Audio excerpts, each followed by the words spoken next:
there's my chair. Lovely. All right, I'm a little frazzled right now, so. Oh, I mean, why? just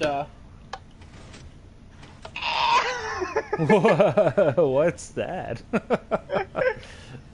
Oh, is that a tunnel between here and it is the not. outside? Oh, It is where. If you want to stand right where Genesis was standing, It is where our Lord and Savior resides.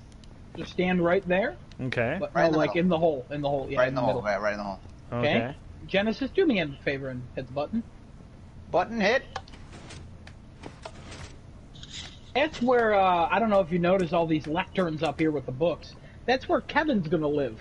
And then when we need him, we just go, "Hey, Kevin." That's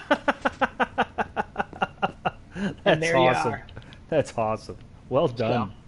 Thank Well you. done. It took me a while to do that redstone. Probably the most complicated redstone I did this week. But anyways, let's Yao jump Ming. into this.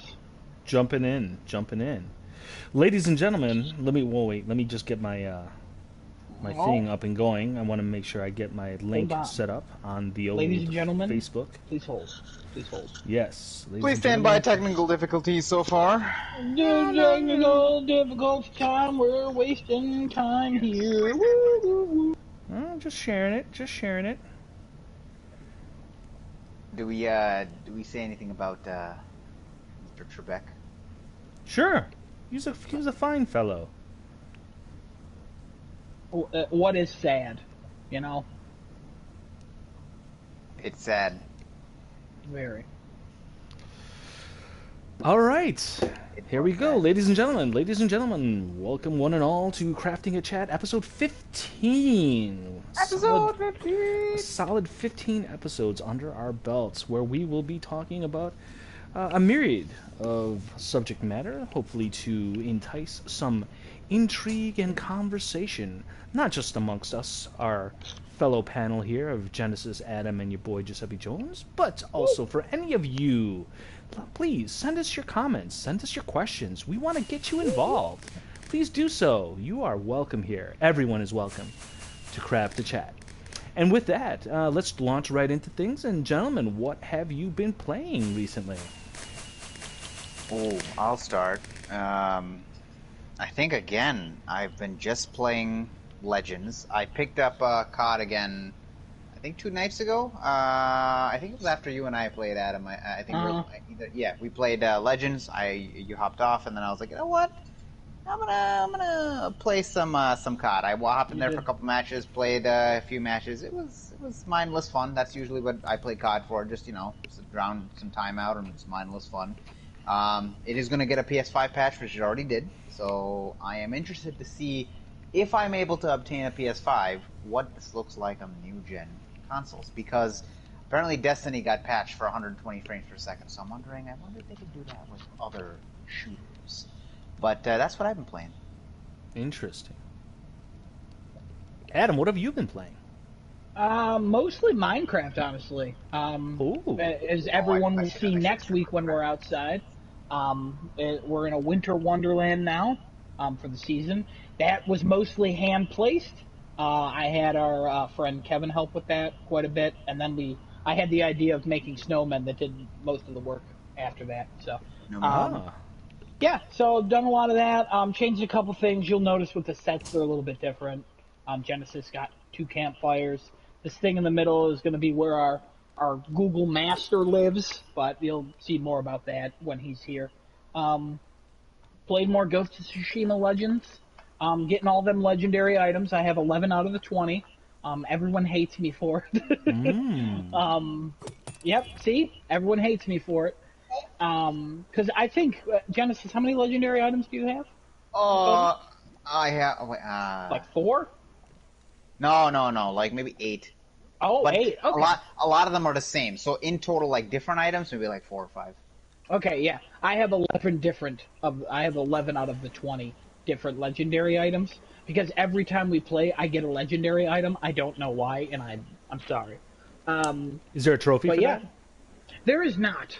It's just the game just likes me. No idea why. But yeah, I haven't really been playing too much of anything except Minecraft, listening to music, Minecraft, just getting ready for PS5. So, Giuseppe, what have you been hitting the buttons for?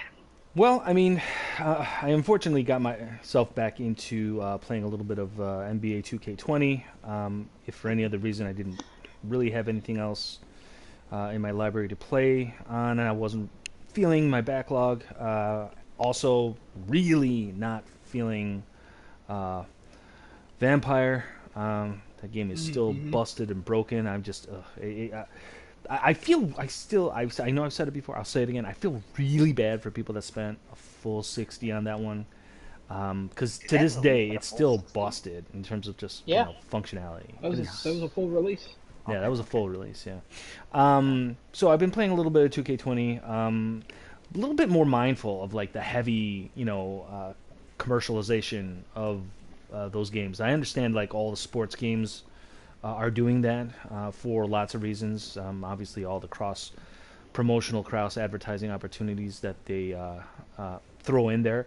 In a way, it enhances the realism of like the simulation aspect of sports games, but at the same time, it's also, man, every loading screen is just commercials, and every time like you cut away to like timeouts, for instance, during gameplay, it's just commercials on commercials. I mean, like, in NBA 2K20 alone, there's Heavy Beats, Gatorade, Nike, Jordan, State Farm.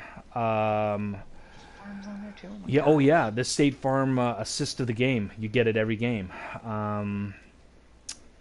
Yeah, it's just so much being bombarded. It's like, wait a minute, I just want to play a video game. I don't want to watch like TV commercials. I really don't. Nope.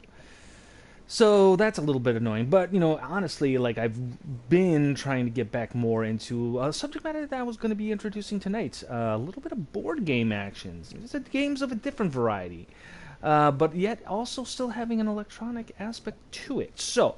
But I will save that for my segment later on. But that's basically what I've been up to. All right. Whose segment is first, then?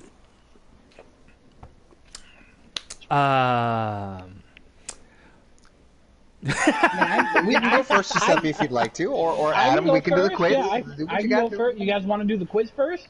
I am good to do. Well, whatever you'd like to do. Yeah, however you'd like to. Let's do the quiz first. All right, here. All right, that. Okay, I take this. Cool. And take this is an interactive episode. This is an interactive episode.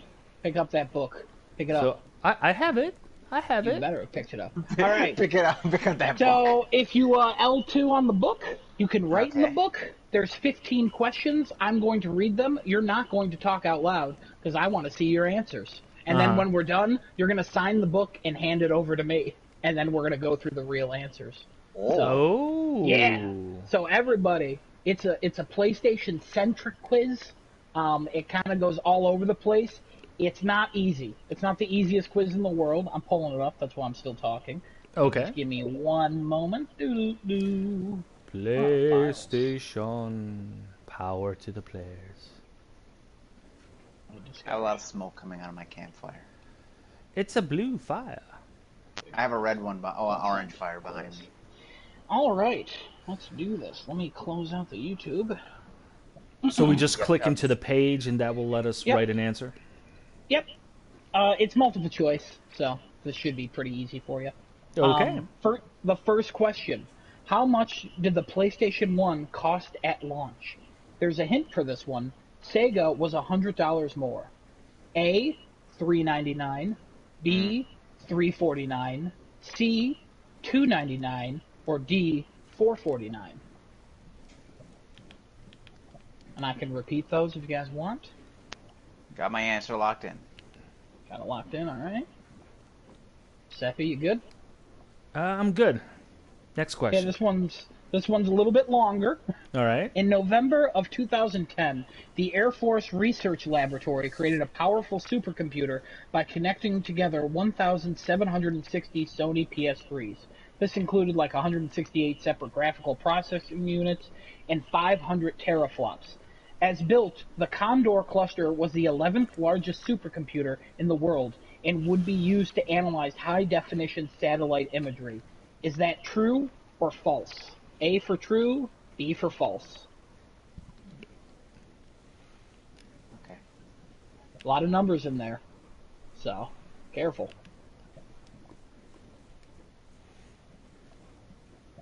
All right, I'm good. Genesis, you're good too? I'm good. All right, question 3. In what month and year did PlayStation Home deactivate their servers? A, March 2015, B, November 2014, C, July 2014, or D, August 2013? Can you That's a go good over question. the That's a good choices one more question. time? Yeah. A, March 2015, B, November 2014, C, July 2014, or D, August 2013? I think it's... Well, think to yourself. Think to, yeah. But I think it's that. Everybody good?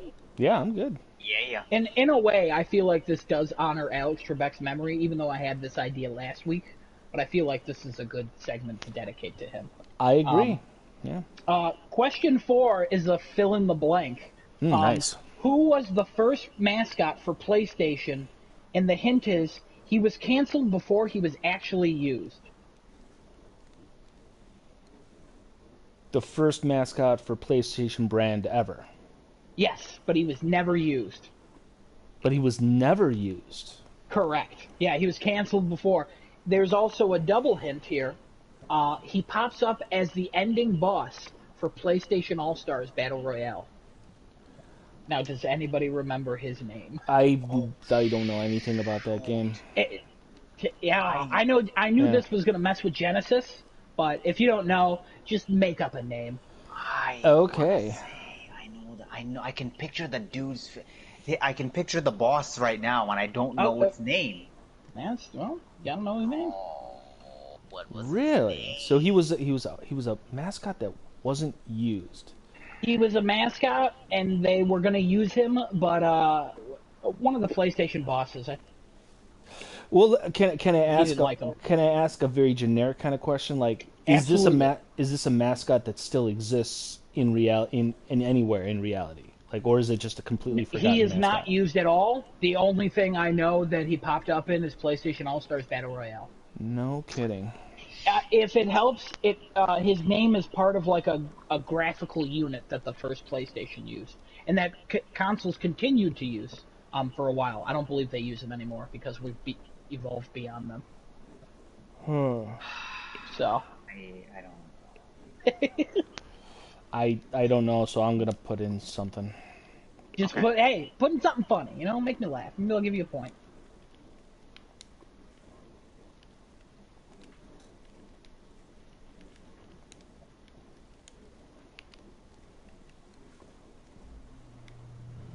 All right. All right, you both good? Moving on. Yeah. All right. The next one is a true or false. PlayStation 1 discs were black because the PlayStation 1 could only read black discs as a copyright protection. This function was not in the PlayStation 1 that was like the newer version. Is that A, true, B, false?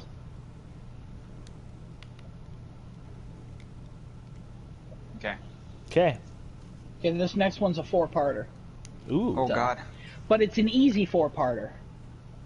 So, the options you have are yes, no, represent a player's head, the menu.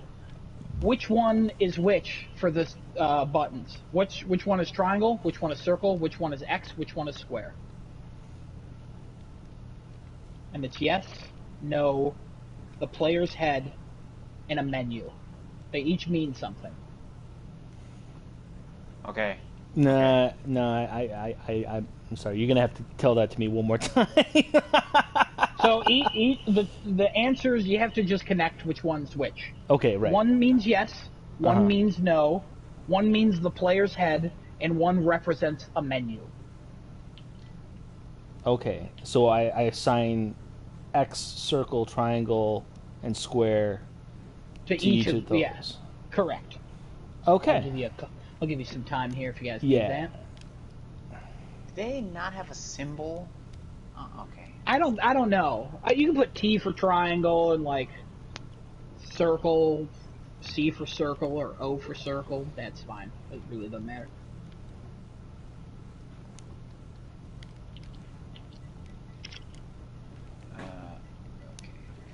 Sure this was used for a while, but most games just started going their own way, by the way. So it's not used typically anymore. Okay. I'm almost there. Yeah, well, give me some time. Genesis, how you feeling about this quiz so far? I really wish I knew that answer for the All Stars Battle Royale one, because I can already tell you I know the damn boss and I can't remember. Mm-hmm. I don't remember what the boss's name was. I beat that boss too with a bunch of characters.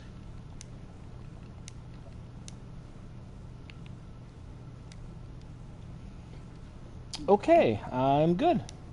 All right. So we're at question 8 out of 15. Question 8? No, I thought we were on 7. No, we're at 7. We're on 7. Guys, okay. Can't count. This one is also a true or false. Okay. The PlayStation 3 font used the same font as the Sam Raimi Spider-Man trilogy until 2009. A for true, B for false. Okay.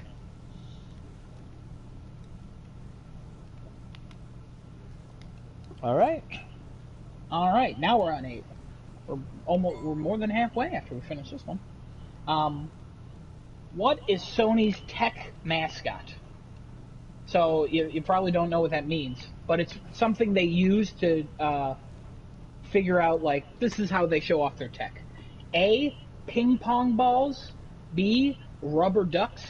C, dynamic weather. Or D, some quantic dream shit. This one's easier than the rest because it's only really A, B, and C. So. Okay.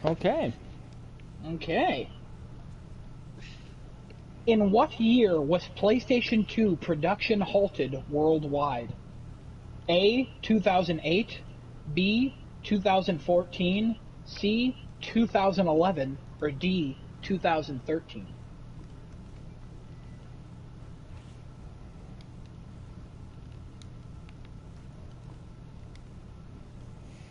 Okay. Question 10. What is the operation software of the PlayStation 4? A, XMB 2.0, B, Orbis, C, Vita, or D, unnamed proprietary OS?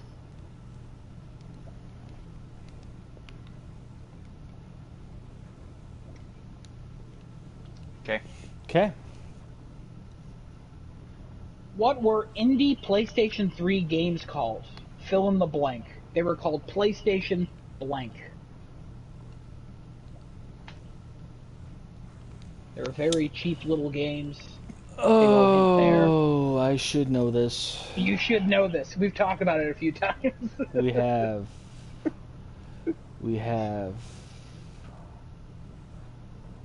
I feel like I'm watching an E3 conference and I can remember the guy saying it, but my mind's blocking out the word that he said. Oh man, there's a whole section for it. Come on, you guys know this. No. No, this is gonna suck for me. Oh damn. Hang on.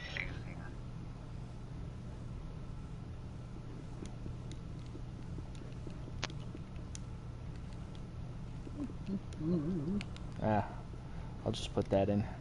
All right. I'm good. You good? Yeah. All right. Question 12.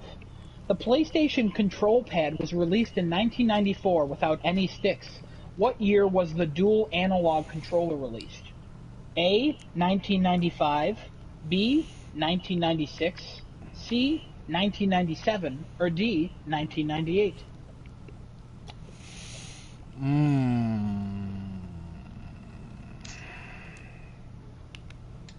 I remember when I bought mine. I don't remember when.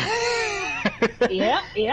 I remember when I bought a PS1 with the stick. I think this is something that I always forget, that dual analog sticks were not part of the Yeah, it wasn't an original. That shocks me. That still shocks me.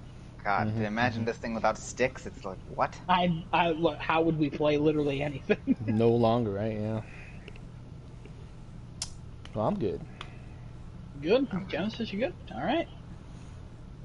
Question number 13. And continuing with dual analog sticks, what was the first game to require the use of the dual analog stick? A. Spyro. B. Metal Gear Solid. C. Ape Escape. D. Siphon Filter.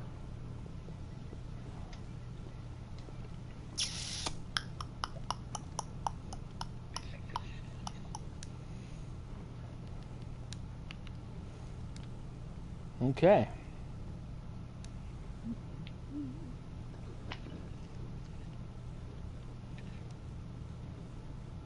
Genesis, you good, or you still thinking? Oh, yeah. No, I'm good. Okay. All right. 14. What is the best-selling game for the PlayStation 1? A. Ridge Racer. B. Metal Gear Solid. C. Gran Turismo. Or D. Crash Bandicoot.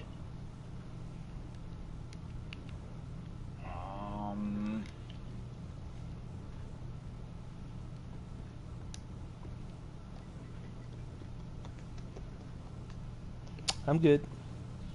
Okay. All right. And I said this was a PlayStation-centric quiz. The 15th question is not about PlayStation. Nice. It's a true or false. The first Xbox Live Arcade game was Miss Pac-Man. A, true. B, false. I think so. And I sign it now, right? All right. Yeah. Sign If it. you're good with your answers, you sign it. You're done. Man, this should have been longer. We did not. It's only been like 14 minutes, guys.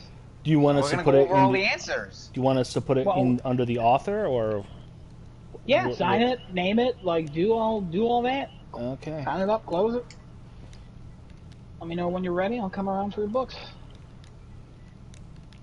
How do you guys think you did? Pretty bad.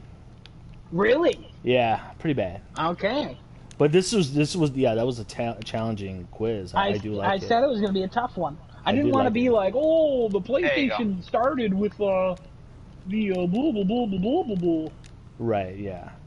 Oh, I'm not gonna lie though. You probably could have tossed us a couple softballs in there. I'm just putting it out there. The reason I didn't because I warned you that it wasn't going to be any softballs. All right. Seppi, he warned us. I did warn you. Yeah, well, still though, you still could have. Just saying. Wow, you guys did this in completely different ways, which is amazing. How do you flip pages?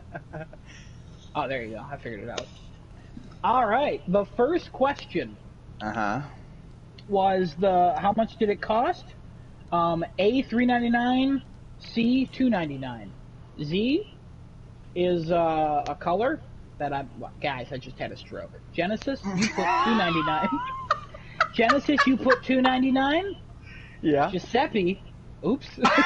Oh, we're blowing stuff up. Guys, what's going on? There's a lot. Adam, Giuseppe, breathe. you put A, $3.99. The correct answer is $2.99.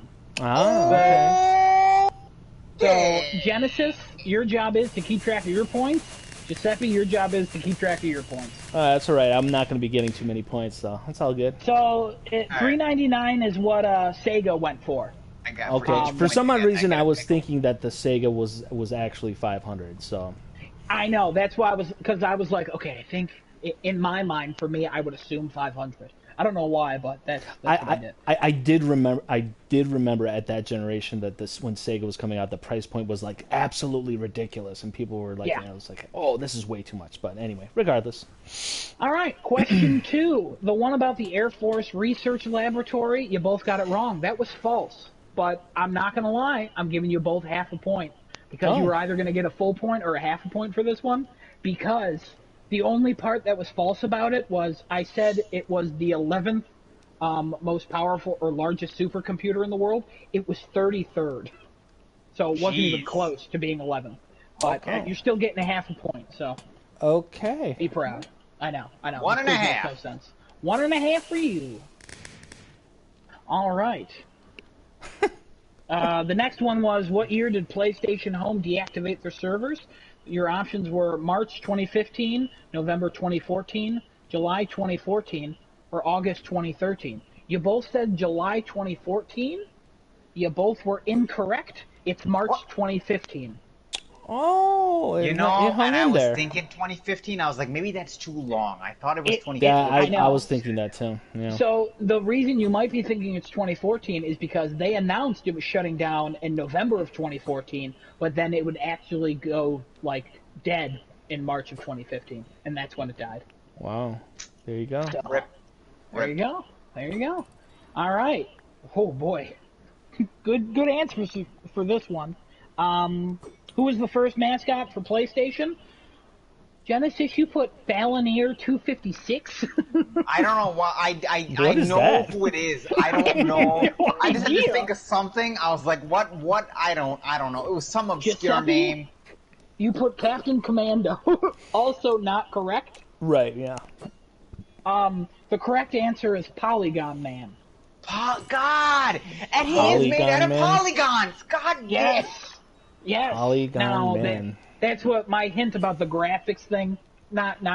It's a difficult one. I didn't expect anybody to get this answer. I've seen his face in my head because I know I beat him a couple times with a couple people from All Stars Battle Royale. And I'm like, why? I can't remember his name. Anyway, go ahead.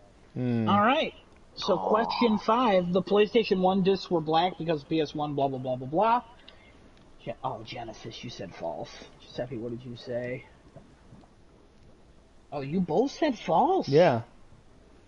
No, guys, you both got it right. Good job, 1 point. No. the black disc literally did nothing. It was PlayStation thought it looked cooler.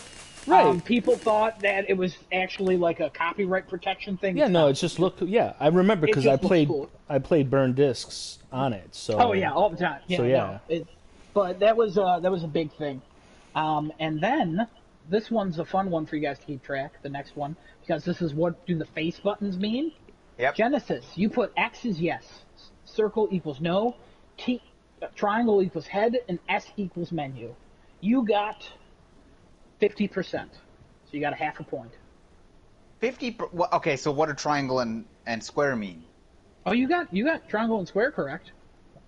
Don't tell me it was the Japanese way, where circle it's is the yes Japanese and X. way. I was gonna clarify that question and be like, is it the Japanese way or U.S. way? But I was like, that's a dumb question. It's U.S. way because we're in Giuseppe, the U.S. But... you got no points because you did square as head. Yeah, you did square as head and triangles menu.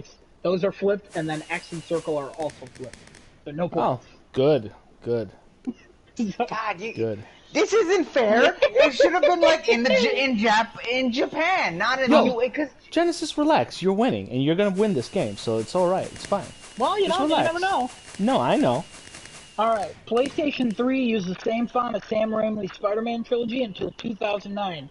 A is true, B is false. Giuseppe, you said false. Genesis, you said true.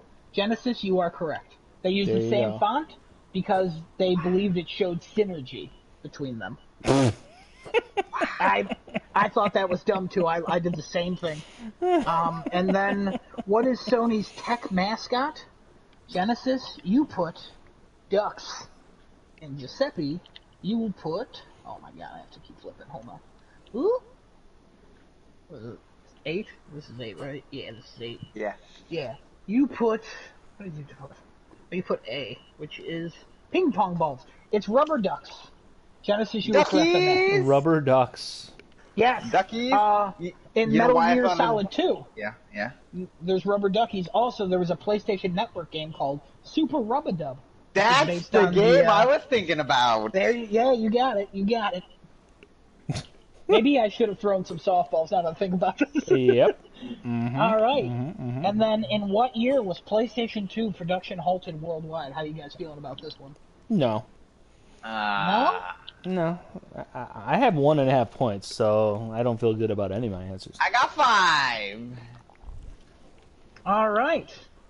Genesis, you said 2014, which is upsetting because Giuseppe said 2013, and Giuseppe is correct. Damn. Ooh. Yeah. So you I have could've point sworn Rio? Booyah! Wasn't Brazil still having PS2s in 2014? Or okay, maybe that was 2013. That was 2013, yeah. Yep. All right, let's Okay. see. This one, I think. Okay, so for the system, the operating system for the PlayStation 4, Genesis, you said unnamed, and Giuseppe, I you said. I said the Oh, same you as also well. said unnamed. Orbis is the correct answer. When did they name this Orbis? Remember that the PlayStation 4, its rumored name was Project Orbis. If y'all don't So remember the rumors this from menu, PS3 to PS4, the this menu is called Orbis. Orbis?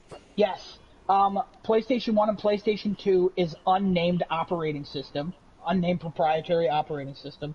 PlayStation 3 is the XMB. PlayStation 4 is Orbis. And PlayStation 5 is not yet named, that we know of. I Wow. thought they named it cards. Well, there's cards, but the operating system itself is not named, as far as I know. Okay, for the next one was fill in the blank of what were the indie PlayStation 3 games called. Giuseppe, what did you think they were called? I thought they were called Sandbox. They were not called Sandbox. Oh, Genesis, what did you put? You put PlayStation Picks. PlayStation Minis, guys. Minis! Oh, they were called Minis! Yeah, I remember now. PlayStation Minis. Damn it! Yep. All right. Question 12. Let's see here. The PlayStation Control Pad was released in 1994. When was the dual analog stick released? You said 1996, Genesis, and you said I said 97. 97. Giuseppe, you are correct. 97 Damn. it is. 3.5 versus 3.5 5. points. 3.5 points. Oh, okay, that's easy. All right. So then, Genesis, for the what was the first game to require the use of the dual analog stick? You said Siphon Filter. The correct answer is Ape Escape. I got that Giuseppe, one. you got that one correct as well. 4.5. Oh my god! The comeback The next is on. the next one. What is the best-selling game for the PlayStation 1? Genesis, you said Crash. The correct answer is Gran Turismo. Yep, Giuseppe, I got that one. You got 5.5. that point. You are beating me now. Gran Turismo. You got to understand about Gran Turismo. That Big may game. not be a huge thing in this continent, but Europe and Asia, good lord, Gran Turismo Bonus? is the thing. Yeah. Bonus question. How many people were on the team of the first Gran Turismo? 5. Genesis? 10. We're doing Price is Right rules. The answer is 7. Giuseppe, good job. No actual points, because you're already in the lead. All right. And then the last question, the first Xbox Live Arcade game was Miss Pac-Man. Genesis, you said true. Giuseppe, you also I said did true. say true. Congratulations to Giuseppe, the winner with the most By points. Wow. half a point. Wow. Then he Wow. said, "Oh, I'm not gonna get many points." Look And at getting him. the last question correct.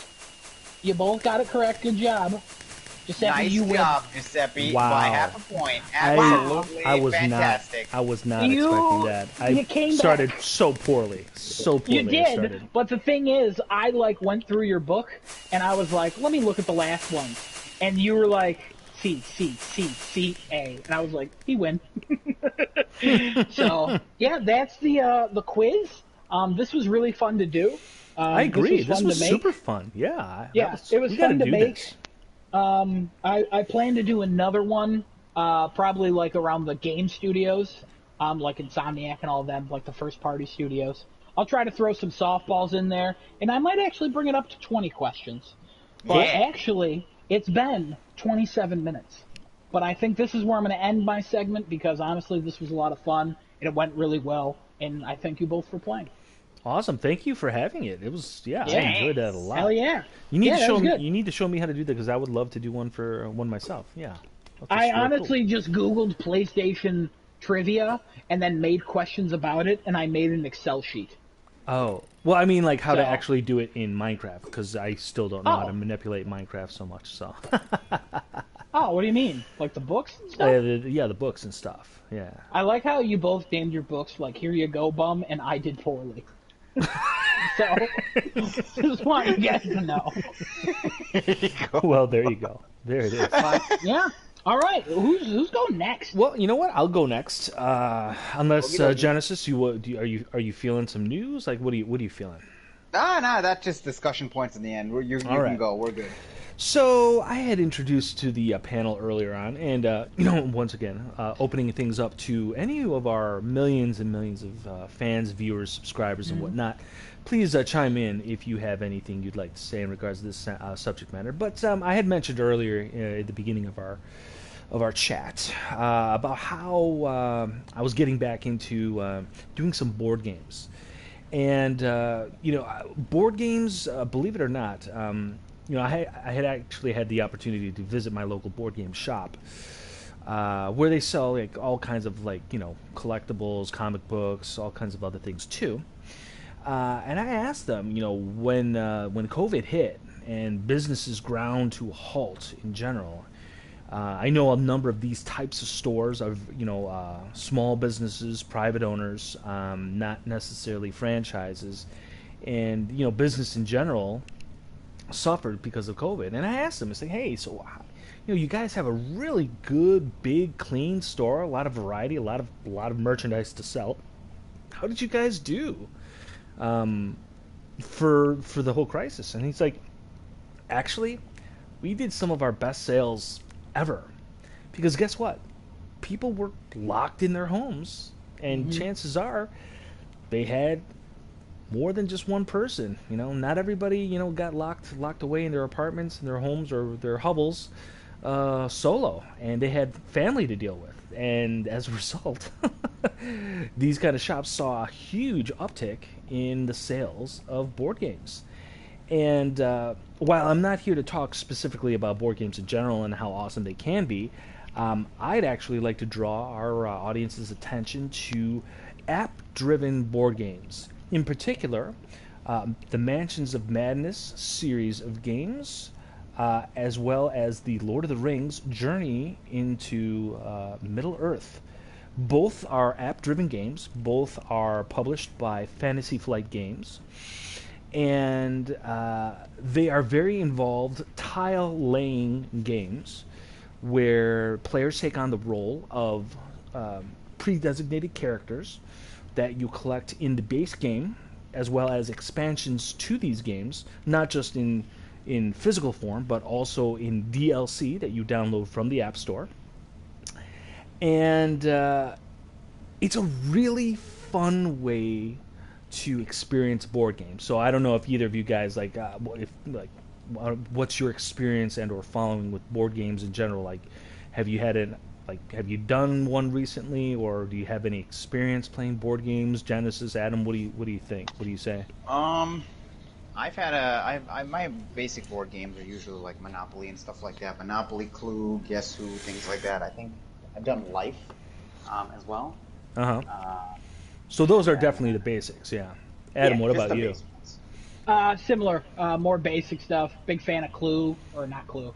Never a fan of Clue, actually. Big fan of Life when I was younger. Hate it now. Haha.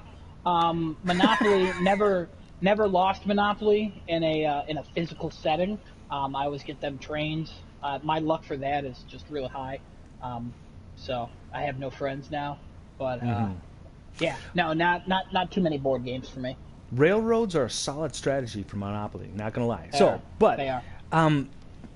App-driven board games. The reason I got into them was mainly because, Mansions of Madness, the second edition base set, was actually gifted to me by my wife because it was on sale. And we were kind of like getting into little mystery kind of TV shows through Netflix and whatnot, and it seemed based on the cover art of the game that it was going to be involved in stuff like that. Well, Mansions of Madness is very Lovecraftian, cosmic horror, gothic horror in nature, in the theme of the game. And the app that you play along with basically adds ambiance and flavor to the adventure that you're going on. So these things are basically like little mini RPGs that you experience in a group setting, where the scenario unfolds in different ways, though similar, but there are different details to, how the map gets laid out, where key encounters happen, where key items are discovered.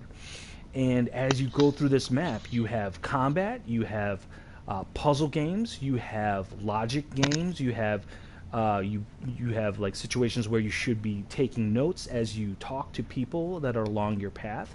And then you get to these different points in the game where it's constantly testing you for survival physically, or survival for your psyche, your sanity, basically.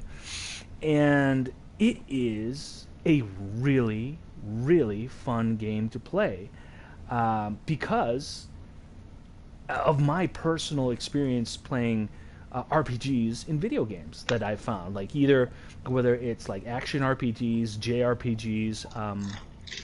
But if you enjoy taking the role of a character and then trying to play a game a certain way, in line with that character's specialties, their special moves, special abilities, and then try to kind of like fabricate a little mini strategy to get to the goal, even though you don't really know the goal. Even discovering the goal in some of these scenarios is kind of the mystery as well. And it is just a really super fun game or super fun way, I should say, to make board games much more dynamic, and to add like an audio-visual interactive element to the board game, where it's not just Monopoly, where you lay the board out and you basically know how to play the game. You want to get the expensive pieces, you want to get the railroads, there's a preset way to play. Not so with these app-driven kind of RPG campaign games. Things change, and not just based on the number of players that are involved in each scenario, but also which characters you bring into them. You know what I mean? So it's a really, really cool and fun way to rediscover the magic of board games, because it is definitely not your daddy's or your granddaddy's Monopoly. I mean, these are board games that are made for people who enjoy video games, who love like the dynamic layers of play.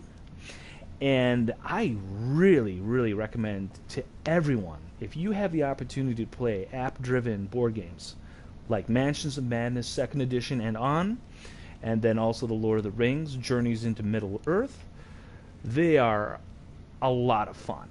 The only thing I wish they would do in terms of integrating the technology aspect of it through the apps, the one thing I wish they'd be able to find a way to do is to make kind of like a cross-couch play through the app, where people that are in two completely different areas physically, as long as they have all of the base physical parts of the board, that way you can actually play the game in a huge group setting, and then everybody just lays the tiles in the same fashion as the app dictates, but then you can all share in this shared experience, the way that you can play multiplayer games online. So far there's been no development in that regard, and that is perhaps that's an area I would totally suggest to Fantasy Flight Games, finding a way to make multiplayer gameplay through the app. And honestly, I'd even love to pay for something like that, because the one weakness that physical board games have that video games do not is that you need actual people ready to play. Online games, if you want to just play online against human competition or cooperation, you just get auto-connected. But something like this, you're limited by the physical friends in your immediate vicinity. You're limited by geography and opportunity. Making cross-play function like connectivity, that could eliminate that severe and striking weakness, and it would really launch these kinds of games to the upper echelon. They're so much fun, and I got to tell you, both of you guys, if I ever have the opportunity, like we ever, return back to the motherland, and we get people together, I honestly think like we need to get a good group of people together, sit on down and play one of these games, because what I do is I obviously you run the app through a phone, a tablet, what have you, but I just transmit it to the big screen so everyone can kind of like partake in the ambiance and like get into the flavor of the adventure, and it's such a fun time. My wife and I play these games and they're a blast and a half. It's an interesting narrative experience to go through these games and find these little nuances and and get into it. It's just so much fun. Reminds me of some of like the best stuff that some of the best multiplayer games. That kind of sentiment that I've had from some of the best multiplayer games I've played. Obviously, video games are a little bit more action oriented when it comes to multiplayer, whereas these app-driven board games are a little bit more nuanced and a little bit more accustomed to, every player has a number of things to do along their turn, and then they kind of have to figure out what they want to do in order to advance to the next person's turn, and so on and so forth. But, everybody's interactivity with it, because these app-driven interactive board games, they're not competitive. They're all cooperative. You're playing against the game. You're playing against NPCs. You're playing against the boss, the boss monster, at the end of these scenarios. And you don't exactly know what their strength is going to be. If you accomplish certain things earlier in the map and you get to this point towards the end of the scenario, you might be in a better position to deal with maybe a smaller threat, as opposed to being totally unprepared for a monster threat that's just going to wipe you out.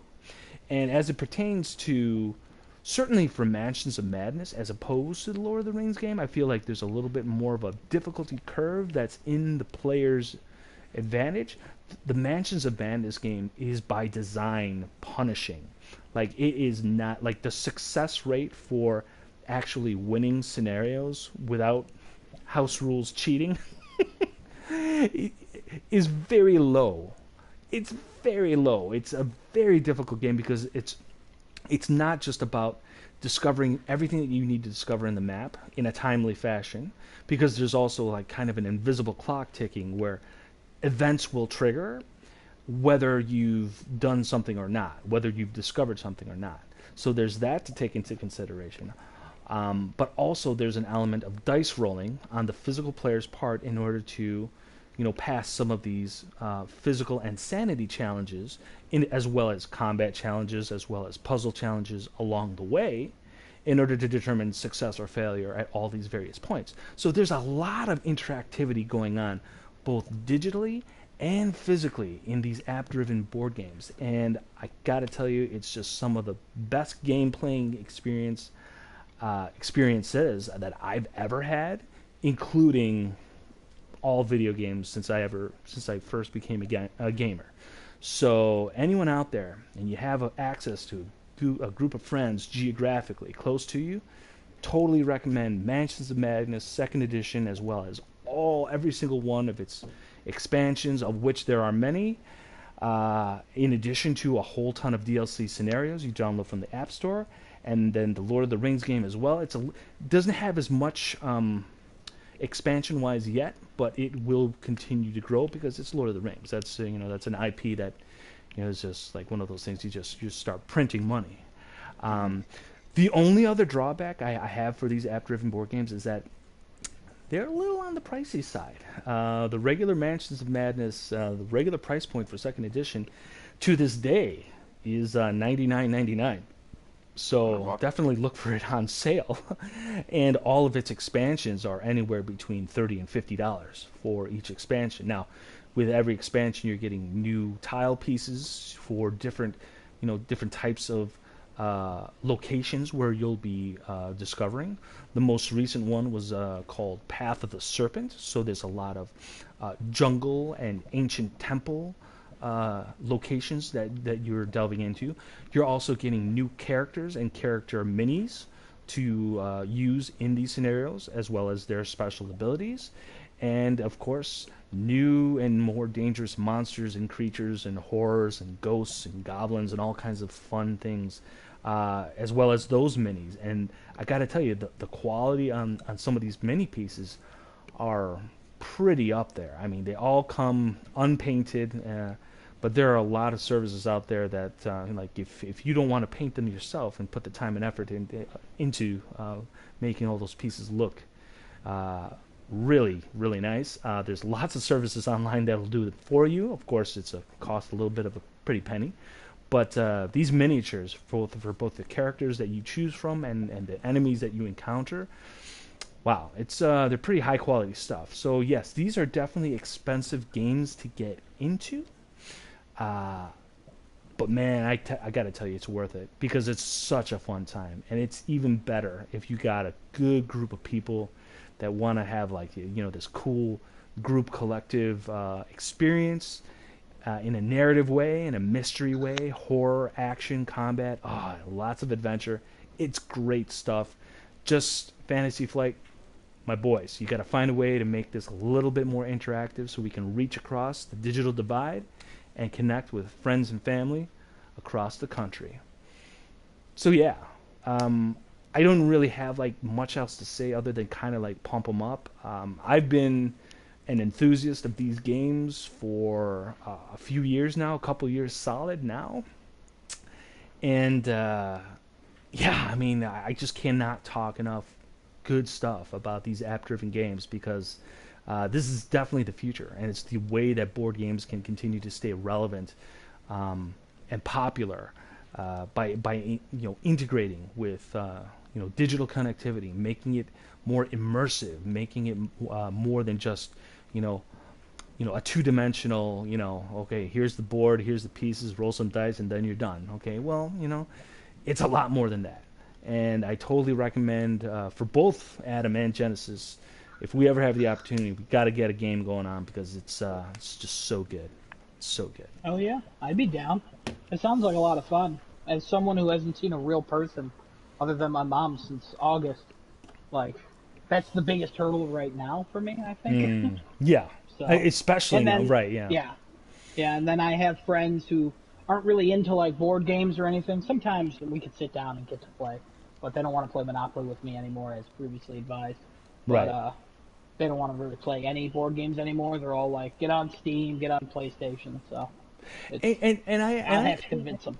Yeah, and I totally understand that. There's a huge convenience factor with video games. No, don't get me wrong. It's a huge deal. But I gotta tell you, there really is something to be said about using like actual three-dimensional physical things, interacting with them, and then also interacting additionally with the digital app. So I don't know. I don't know. You have to experience it for yourself.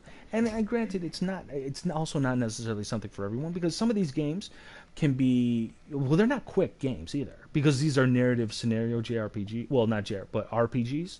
So you're looking at a bare minimum 2 hours to play even the simplest scenarios, and some of them can get much more involved. Like for instance, the Lord of the Rings one, it's like a full campaign where you're going through multiple chapters of a scenario where you must do it in multiple days.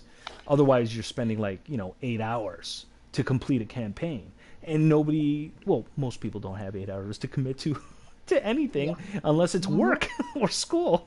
So, but yeah. Totally recommended. It's a blast. It's a fun time. Anyone who's a fan of video games, and if specifically like narrative, mystery, puzzles, combat, if you're a fan of those kinds of like story-driven games, these kind of app-driven board games, they're definitely up your alley. You might not think so at first, but you get a couple rounds in, and you're like, oh man, this is something special going on here. So, yeah. It's good stuff. Highly recommend. I just checked the app, and it actually looks very, very interesting. I've always been interested in doing something along the lines of like Dungeons and Dragons type of thing. So to have like an RPG set up with that type of game, that's the first time I've ever heard of something like that. So I've never heard of an app-driven game before like that. Mm-hmm. I would love to try it out. I mean, from what the app shows, it says in-app purchases. What do you purchase in-app for this? So the in-app. So for instance, when you buy Mansions of Madness Second Edition. You have when you go into the app, you can unlock different expansions to the game. Now, when you purchase additional physical expansions, and that gives you that option in the menu, you go into the option menu and you actually unlock the physical collections that you have, because then in the scenarios that you play, it will bring in elements from those expansions into those scenarios. So unless you have everything that you actually say that you have, the game will start throwing different tile pieces from different things, and like it'll start throwing jungle pieces in the middle of like a house. And if you don't have that, then you're screwing yourself up. So you got to make sure that yes, it's the honor system, but I mean like it will literally screw up your game if you're not playing it correctly. But the actual DLC in-app purchases are for like additional scenarios that are just made strictly for Second Edition, so or any other expansion that you already have associated, and it'll tell you like if you have if the in-app scenarios require specific expansions in order to make it go.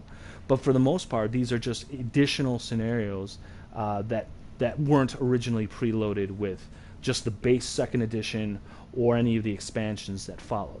It gives you a lot of opportunity to really get more play out of your purchase. And as it stands right now, I own every single DLC and every single expansion for Mansions of Madness, with the exception of 2 expansion sets that are currently out of print and don't seem to be coming back anytime soon ever. I've actually made contact with Fantasy Flight Games trying to figure out, well, I can't seem to find any copies of these expansions anywhere, and the few places that do sell them are private sellers that are selling them for like $200-$300 each, and I'm like, oh, I understand it's an out-of-print situation, that's why they're price gouging like that, but is there any plans to bring those things back? And they're like, no, as of right now, it's not. Which is sad, because there are 2 specific scenarios in the app that you just can't have access to unless you have those pieces, because it's going to... We actually tried it one time, my wife and I, we actually just tried, we went into the menu and say, well, let's just say we have those expansions. And we tried playing it, and like immediately it was calling for tiles that we just simply did not have, like right away. It's like, oh, well, that's great. So it instantly messed us up. So what are the expansions you're missing? Because I'm actually looking this up on Amazon right now too, and I'm like, oh, there's a ton. There are a ton, but it's I forget what they're called, but it's the ones that are not in the $30 to $50 price range. If you find ones that are like $150 to $300, those are the ones that are the out of print expansions. So, yeah, that's ridiculous. And that's the thing too.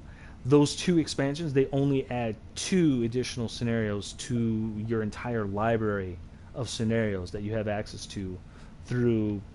Hell, even if you just get the base Second Edition, you have access to a whole bunch of scenarios right off the bat, and that base set gives you a lot of pieces, a lot of characters, a lot of tiles. So if you really want to get into it, definitely look out. The 4th quarter holiday time is right around the corner. This is a game that frequently goes on sale during that time of year. You can find some good sales on it. Get it for $20-$30 off, and I cannot recommend it anymore. I mean, I wish I could work for Fantasy Flight. I can make a career just pumping up their product, because it's so much fun, so much imagination, creativity, and it just presents so many fun opportunities. And honestly, these are games that you can also play solo. You don't really need a group. I'm just saying that you enjoy it so much more with a group, but you can totally single player these games.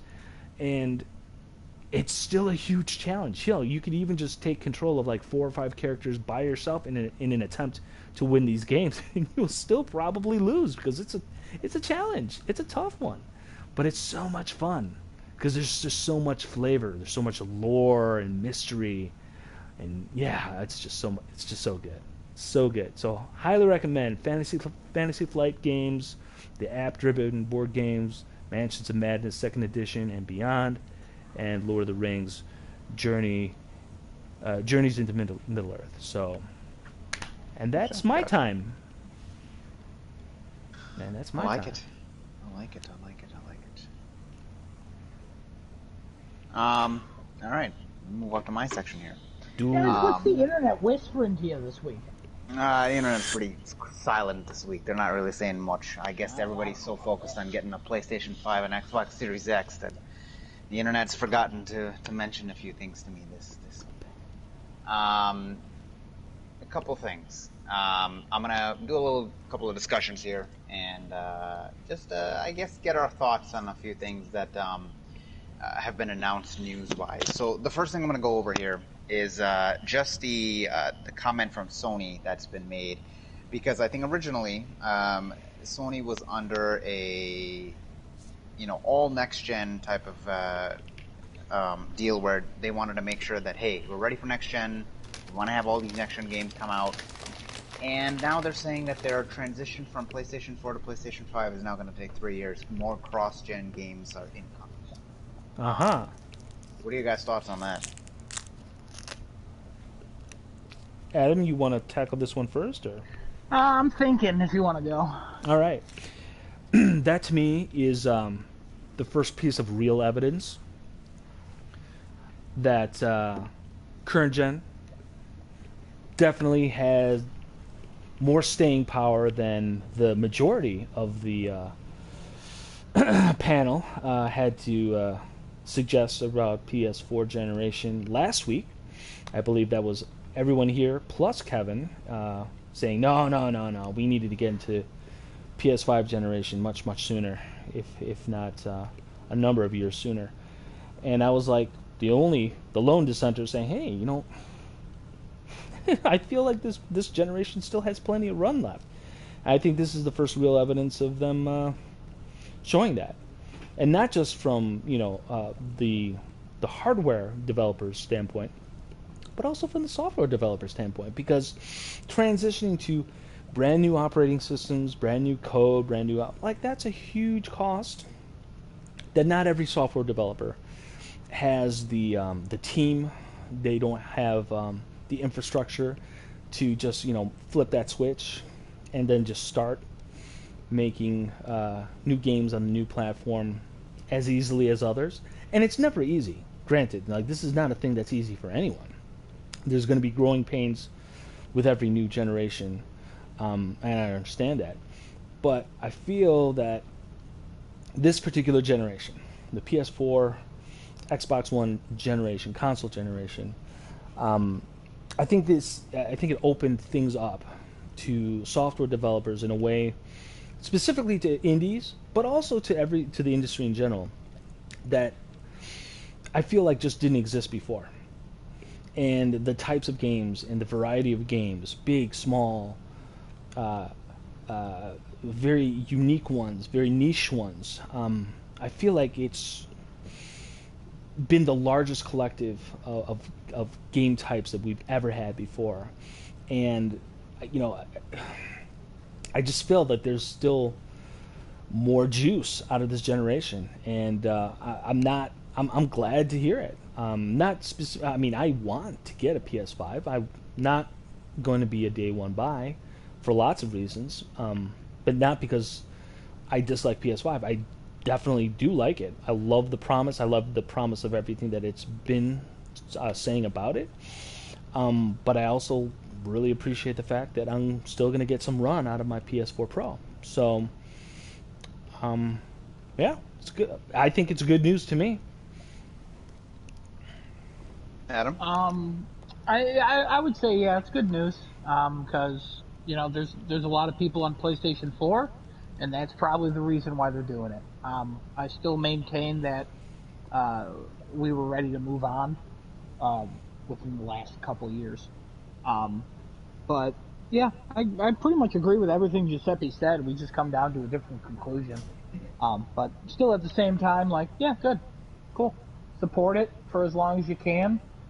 If the PlayStation 5 sales are anything like the PlayStation 4 sales, we probably won't see too much. It won't go for 3 years. You'll see like games coming to it, but there won't be. Eventually there will just be so many games that are not coming to it that there's no reason not to get a PS5. I would agree. I think I'm gonna. It's news that doesn't. I don't really care for it particularly. It doesn't matter to me one way or the other.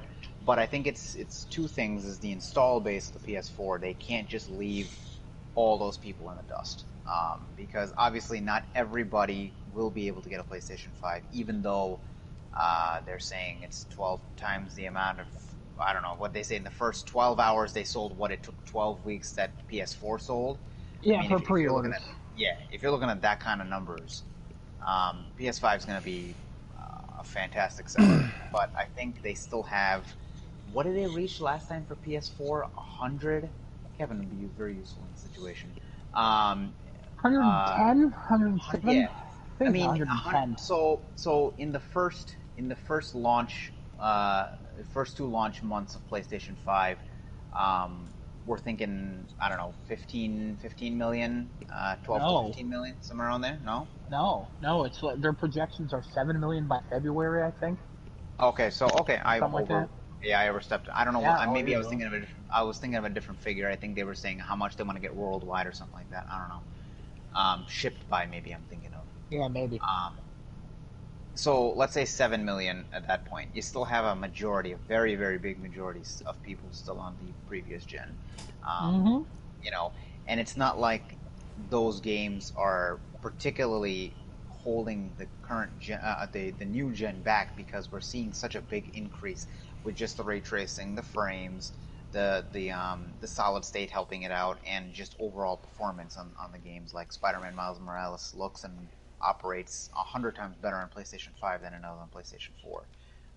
With the ray tracing, with the better performance, all that good stuff, and just the loading times in general. That I think is the biggest thing for this upcoming gen.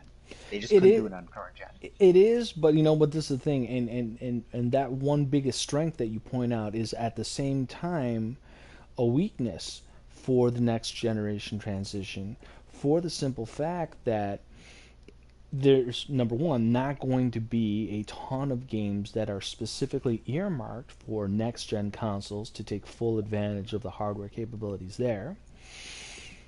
So people are, number one, less inclined at that.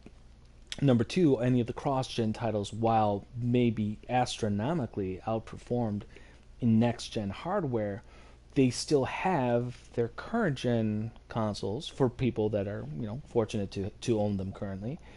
And just getting simply better performance while, out of, whatever kind of amount of backlog they want to bring over to next-gen, is that enough to get people to buy in to a new console when they have the current console and they just want to play a new game? I mean, it's a catch-22, and quite frankly, unless people have a whole lot of disposable income they just suddenly don't know what to do with, practicality is going to win out in the end. I think you're going to see more people hold out onto those cross-gen, previous-gen titles for as long as they can. For money, actual availability of the product too. You just mentioned 7 million, blah blah blah. That's a decent amount to start off with, but that's like you said also earlier, the install base currently for PS4 generation. So that's a lot of numbers to just instantly flip the switch on. And it's going to take some time to get those units out there to actually produce enough, as well as producing enough games to actually bring people to that generation. And not only that, but also those storage issues for that SSD drive, because those install games, Call of Duty for PS5 is going to be 150 some odd gigs for that install? That's a big chunk for one game. Big chunk from one game. And if everybody else wanted to go in and start, installing all their previous gen titles that will work and perform better on PS5. Boy, man, oh man, that hard drive fills up real quick. So yeah, those storage solutions need to. That's another thing that's holding next gen back, and I think that's another thing that is kind of like leading into this whole, hey, we're gonna have a little bit more cross gen titles available for a little bit longer. It's not just gonna be like a flip in a year or year and a half. It's gonna be a little bit longer. I think that's another reason why. Especially with the only other thing that I would say is, especially with the exclusives and everything like that, like Ratchet and Clank is not coming to PS4. That's going to be a PS5 exclusive. They've already confirmed that. That's PS5. Demon Soul, same thing, PS5. Gran Turismo. Gran Turismo is PS5. Horizon has been confirmed, I think, on both. Yes. And then we don't have any confirmation of God of War, whatever the next Naughty Dog project may be, and then so on and so forth with Sony exclusives. The only Sony exclusives that are on both right now are Spider-Man, Sackboy, Horizon, Bugsnax. and Bugsnax. Yep. Bugsnax is going to be available for PS4. Yeah. PS4, but if you have PS5, kidding. you get it for free. Well, but and Destruction All Stars, I think, is a 5 only title, correct? I believe so. Yes. Yeah. So you will have the normal third parties release it for everything, because that's just more money in their pocket for them. The more consoles they can attach to, the better their product's going to sell. For the exclusives, when you want to get like Ratchet and Clank PS5 cannot be done on the PS4 with the way that they're doing you get from one area to the next and the next to the next in like a matter of a second. You would be going through loading screens, I don't know, 75% of the time while you play on that game. GT7, same thing. I think the what they're going for on that is, I don't think, can be done on the PlayStation 4 in terms of just raw power and capability with the SSD. We're gonna see probably cross-gen. I think Adam's a little bit more closer to the 1.5 year to 2 year mark, rather than 3. I don't think it's gonna be 3. Once your adoption rate goes up by the second year, and we kind of exit this, well, who knows how long it'll take, but once we kind of exit this lifestyle that we're in with the environment that's going on this way, the adoption rate will go higher for these next gen consoles. And I mean, Microsoft does it in a very interesting way, and I think they have to do it this way because A, they don't have many games exclusive wise to launch with, and B, their consoles from I think the 360 and on have been less and less about like how much can we draw out the lifespan of those consoles or entertain that install base, more along the lines of we have X amount of games on the original generation. Now we're moving to next gen. We can also always use that to further pump up next gen by making it part of Game Pass. I think they did that for this system. I mean, Xbox Series X, the main thing you hear, or Series S, is, hey, you can play all your Game Pass games on either one of these consoles. And we have over 100 different titles coming at launch. Meanwhile, these titles have already been out. And Sony's leading with, we have these launch games. This is what's coming in 2021, first half, second half, and here's what we have remaining planned. I think they have to make the cross-gen statement just to make sure that, they cover the basis with, okay, we still have like 100 million people on PS4s. Yep. We'll probably support them for the next year and a half. Once we get enough people, I'd say maybe like 30, 40 million, PlayStation 4 will start to be forgotten at that point. So the only reason I'm saying like it's less than like a year and a half or so is because I'm going with the lowest common denominator of the PlayStation 4. And then also with, I'm assuming we're both including the Xbox One in this as well when we talk about support. Sure. And both those consoles can barely run the new games that are coming out. And I honestly don't believe that if next year comes around and the next Call of Duty is on everything, most likely that will be the case. I think that will be the last Call of Duty on everything. Yeah, I would agree. Because and it's going to be a downgraded version. Yeah, because the consoles can't run anything anymore. Because we all have pros, and people who have base PlayStation 4s, I always talk about this with Chris, who is a friend of ours who's been on the podcast once or twice, only as a voice. He played God of War, and he has a regular PlayStation 4. Yeah, he is. His buddy head. But he has a regular PlayStation 4, and when he was playing God of War, there was screen tearing, there was frame gaps, it stopped to load every so often. Like, that game did not run like God of War ran for us. Yeah. Like, this crazy, wonderful experience. So I'm going with the lowest common denominator. But like I said, I agree with Giuseppe that obviously it's going to be supported, but just the time frame of it being supported, I just think it's going to be less than before, because I really think that the mid-generation upgrade kind of ruined the generation and how everything has moved along. Because I don't think there's going to be one this year. It doesn't this time. It doesn't. I don't think so either. It doesn't seem like and sound like it. Yeah, I don't think so. It's certainly possible, but I don't think it will. Yeah. Yeah. I mean, who knows? Who's to say? It would be interesting to see if there is going to be a console generation beyond, this next one that's coming up. It would be interesting to see if somebody went out of their way to make a console that was a bit more modular in order to give more modification possibilities into individual users' hands in terms of, upgrading RAM, upgrading storage a little bit more easily. I mean, things of that nature to give an actual customer the ability to expand on their own with their own budget, as opposed to just tossing a whole box away in favor of a new box that'll be good. Well, that's instantly obsolete the moment you take it out of the box, hardware wise. I don't know, but that's like a way outside idea there. What you're describing is a PC. Well, yeah, I understand that, but PC gaming is not gaming on a budget. I mean, like, you can make a decent quality gaming rig on a budget, but that's still much more expensive than a console. Of course. It's always going to be. It's always going to be. That's why there's consoles. That's why they exist. And that's They're why for budget gamers, which is what I am and have always been. But I was going to say, talking about this actual, this current gen / past gen support, I think another indicator for how long it ultimately has support wise from Sony or Xbox is going to be when that first permanent price cut happens.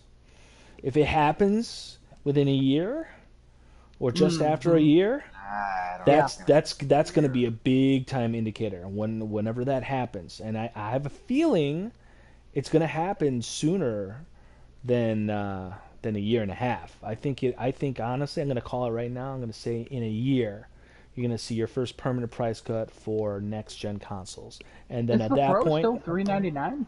It is. How? That's $399.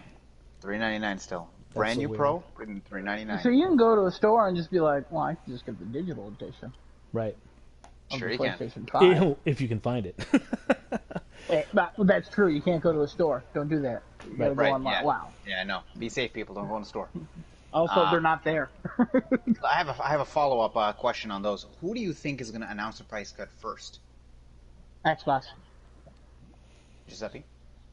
Yeah, I mean, I just feel it's going to be Xbox because they've been playing catch up since this generation in a big way, and you could even make the argument that they started to fall a little behind, even though they technically won last gen with the PS3 era, because PS3 definitely came on real strong at the end of its life cycle. I mean, it stumbled hard out of the gate because of that price point and everything else that was associated with it. But man, there were some really legendary titles that came out on the back half of that life cycle, and they were definitely gaining ground. So yeah, Xbox has been playing catch up for a while, and I feel like they'd be the first to a price cut in order to get something else going on for them. Because I still, until they actually start weaponizing their exclusives and then saying, hey, look, you want to play these the new Fallouts and the new Elder Scrolls and all all that stuff that they're acquiring, they start making those exclusives. I personally just don't see a reason for anyone to go to Xbox unless they've always been on Xbox ecosystem, and then that in and of itself is very, very little motivation to jump ship. If people out there are really limited to just one major console a piece, for their own entertainment. Well, So do yeah, they sell Xbox One X's anymore? One X's, I think, are off the market at this point in time. There is no older Xboxes anymore. You can only buy the Xbox Series S and Series X, and I think the One S you could probably find still. Yeah, you can. The One S is $349 still. That's too much. I agree. The One S? Yeah. The One S is $299. According to this, this is a renewed one on Amazon. Yeah, $299 from Best Buy for brand new. Shocking. The 1 terabyte one. Gross. No thanks. It's $299. Wait a minute. So the Series S is also $299. Same price. Yeah. That's weird. That's what they're doing. So at this point, it's like, why would you walk in and buy any of the old stuff? You might as well just buy the new stuff. This one, I don't think this one. Well, this one actually has a disk drive still. Yeah, it does. Yeah, the 1S has a disk drive still. You can get the all digital version, the 1S, 1 terabyte, for $249. Oh, interesting. I don't understand their price structure. That's odd. Anyway, last question on this, and I'll move on to the next one. Is who do you think is going to support cross-gen more? Xbox. Okay. Pretty much. Yeah, I mean, if you're, it would have to be Xbox, because Xbox is definitely That's all they got. I mean, they are a much more third-party centric platform. I mean, Sony is a much more first-party centric platform. You know what I mean? And they always want to, they want to push the performance angle out of their signature titles more than anything else. So it would stand to reason. Yeah. Does that make them the more? I don't like using this word, but does that make them the more consumer-friendly, or in the internet's terms, consumer-friendly corporation? Like, let's say Xbox supports cross-gen longer. Do you think people are more inclined to say, I like this corporation more because they support things like that, versus Sony saying, okay, you got 2 years left for your PS4 and then we're done? I mean, you could make the argument, but I don't think that in and of itself is a demonstrative, example of being more consumer friendly versus the other. I mean, at the end of the day, both of these companies want to sell hardware and they want to sell software, right? Yeah. And they're just going to go about it however they want to go about it. I don't know. I don't think it is. Okay. Comparatively, I think you can look at it and be like, yeah, that seems more consumer friendly. But for me, like, is it more at face value? But for me, if you're looking at like the PlayStation and the Xbox, as a value, the value for Xbox is great. It's high. It's wonderful. But at the same time, like, you don't own the games that you're getting on Game Pass. Right. So as long as you keep paying for that, it's the same with Netflix. And I understand that, but at the same time, it's like you're renting everything you own except this box, which you actually might be renting from Rent-A-Center if that's still around, or if you're paying it off slowly at the Microsoft store that they have going on now. Like, it looks consumer friendly, but at the same time, like, I'd rather get new games now than playing old games. Like, I think I've been a very open person about. I think backwards compatibility is stupid. That why everyone talks about it, it's confusing. Like, I understand you want to play your games. If you're not ready to move on, don't move on. Right. I'm ready to move on. If PlayStation 5 didn't support backwards compatibility, I still would be like, well, I played all the games I wanted to play. Maybe there were some. Maybe I'll turn on my PlayStation 4 one day. I would just play all the new stuff. Right. But at the same time, like, it's not a big feature for me. But it's good. It's good. So but yeah, Xbox is totally going to support it longer because that's what they have to do. Yeah. Yeah, that's their plan. Yeah, until they start doing something with first-party titles and actually making Xbox a signature destination for signature games. Yeah, they're not going to change from that. Until they do. Well, why change? So next time I was going to move into is just these are a little smaller, so this will kind of end my segment out in a little bit. But just as we're looking at the end of this generation. Sales wise and numbers wise and everything like that, what do we think PlayStation 5 and Xbox Series X? I'm going to leave the S out of it and just the X, and just a disc version of the PlayStation 5 because I don't. They're going to combine all of that. They're going to combine them all. They won't. Okay, so I'll combine them all. Yeah. That's fine. I'll combine them all. What do you guys think lifetime sales are going to look like for this, based off of what you've seen previous gen? Based off of what we know. What do you guys think lifetime sales are going to look like?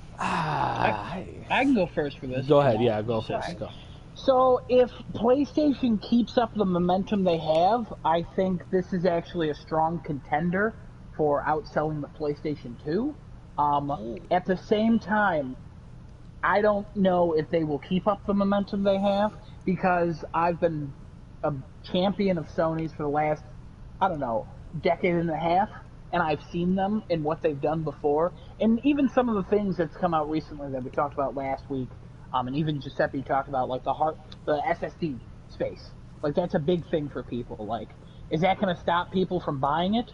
Or is that going to start all the negative news that comes out about the PlayStation 5, which kind of kills the hype towards this?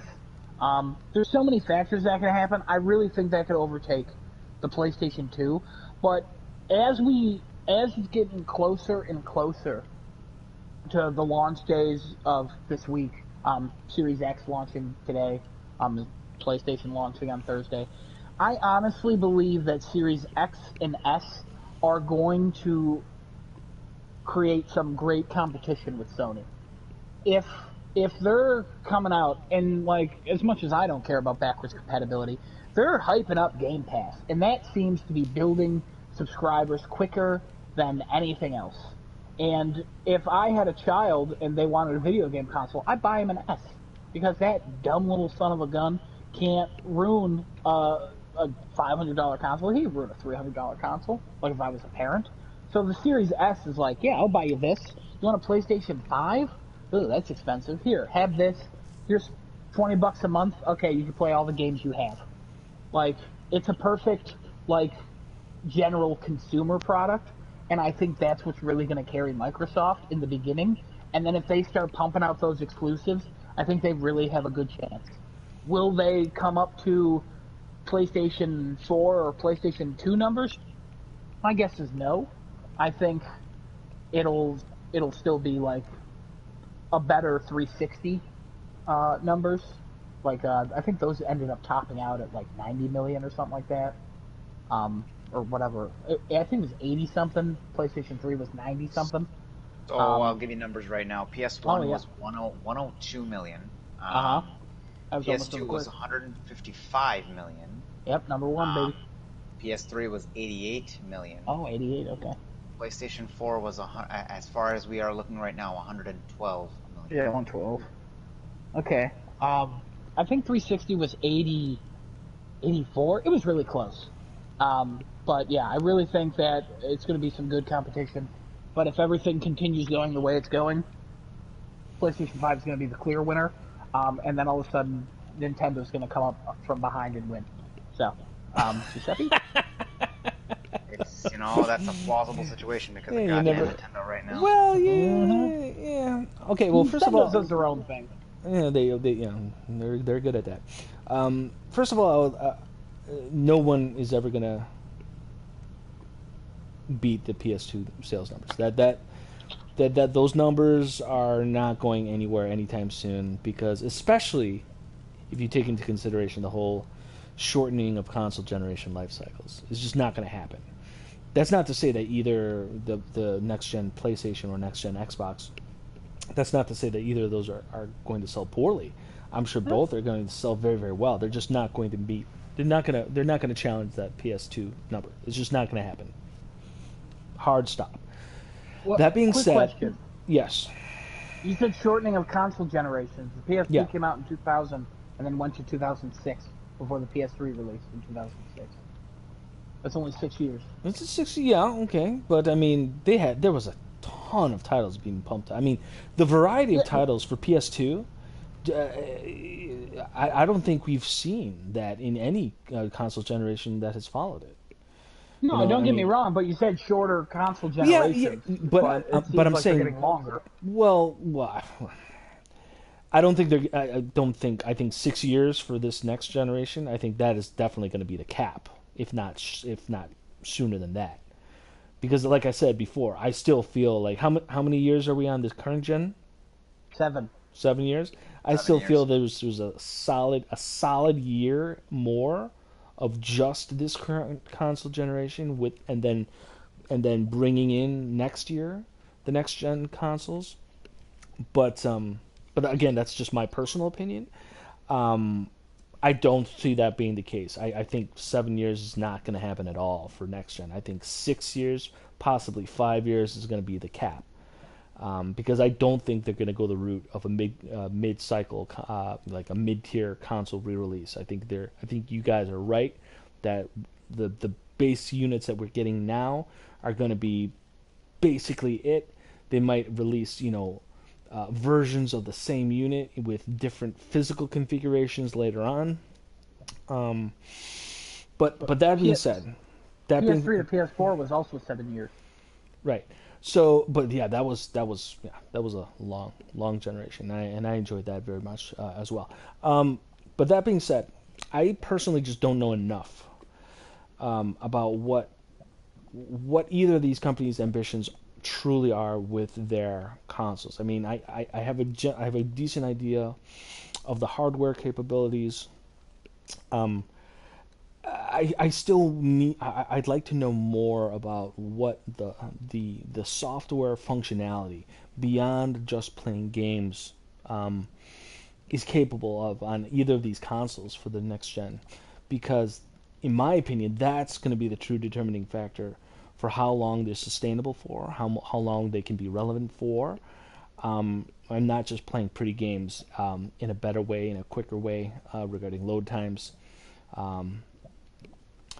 So until I find out more about that, and I won't have a solid idea of that until a solid year into this the next gen life cycle, I couldn't say. I'm sure both next gen consoles will sell very, very well eventually. I don't think either one of them are going to come close to challenging the PS2 numbers. But we'll see. I mean, once I find out more and find out hopefully more regarding to the expanded adaptability and functionality, making these consoles more than just a box that plays games, which Xbox, through their more service-based focus on their hardware, being like the gateway to service as opposed to games in the singular sense, in the physical disc sense, they seem to be trending in that direction, but I personally would like to see these next-gen consoles have full integration with social media, full integration with any other kind of digital service that you have, to come as close to replacing, a PC alternative for just base functionality as possible. I would love to see that, and I don't really see it right now. But again, I have no idea what these companies, their true ambition with these next-gen consoles are. Like I said, give me a year, and then I'll be able to tell you how close they'll come to challenging PS2. But they'll never beat it. So, just an interesting couple things I was looking up here. So, Adam made an interesting comment before with the Nintendo Switch coming from behind and stabbing everybody in the back. I didn't say that, but yeah, keep going. I'll spin it that way because spun. Consider it spun. The Switch in the 3 years that console's been alive, that thing has managed to sell 68 million units with a library that is smaller than the PlayStation 4 and the Xbox library. And it's insane how fast ground that console has gained. I think that is going to cap at about 80 or 90 because if we see the Switch 4K come out, then that will immediately drop and people will start to flock to the 4K version of it. As history has shown with Nintendo consoles, as soon as a newer version of it comes out, people flock and immediately sales drop for the older version of it, and they just don't go for the older version anymore.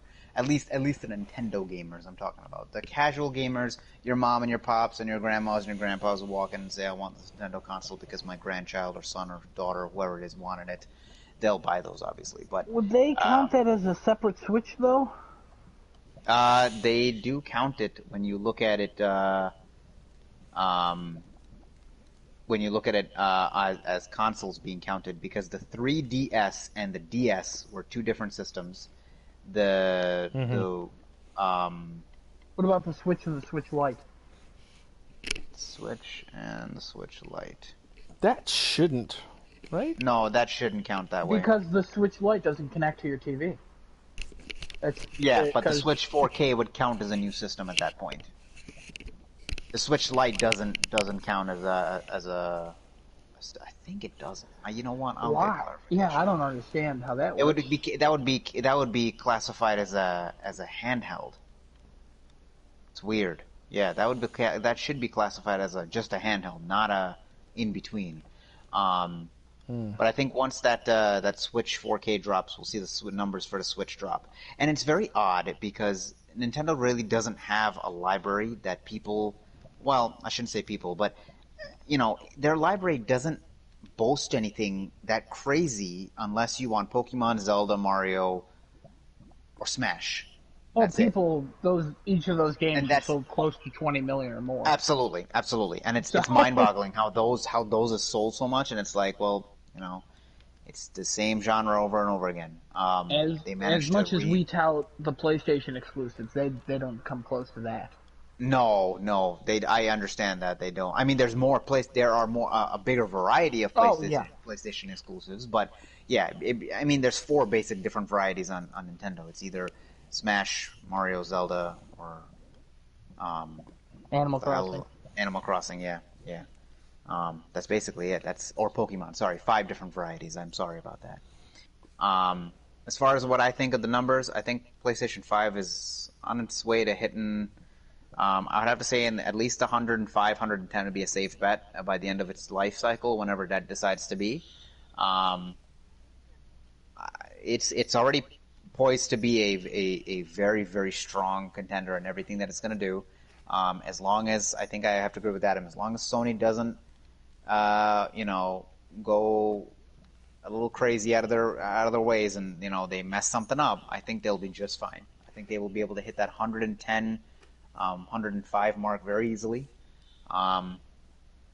As well as they're going to have a significant lead against Xbox for 2 major reasons. One is the lack of exclusives on Xbox, because we'll be real here, the acquisition of Bethesda is not going to happen for another 2 to 3 years, meaning nothing is going to come out of it for the next 2 to 3 years, because they start to close this deal next year, and then only after they're going to start to then realign things and get the projects worked on and start to have any sort of inkling of like, okay, here's what we're going to do with these games and here's where we're going to put them. Oh yeah, there's no doubt. However, there is one factor that nullifies the time thing, and that's money.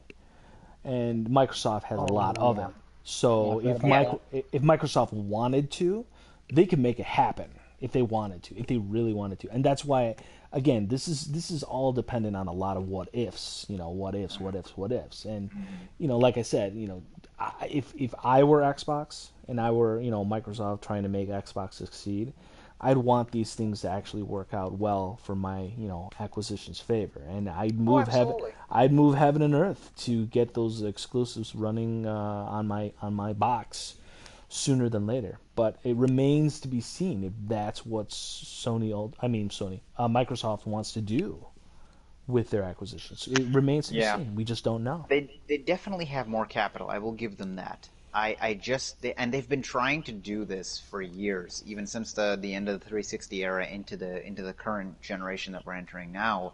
They've been trying to be what Sony has become with one of their biggest blunders or backfires on them, which was the PlayStation 3, and they've recovered from that very well, and they've learned what they can do to just crank out these games that become those quote unquote system sellers, or become those exclusives that everybody wants, and they want more of, and they always want to see what's next coming from the studio. What's Sony going to pop out next? What are they going to do next for this game? How are they going to reinvent this?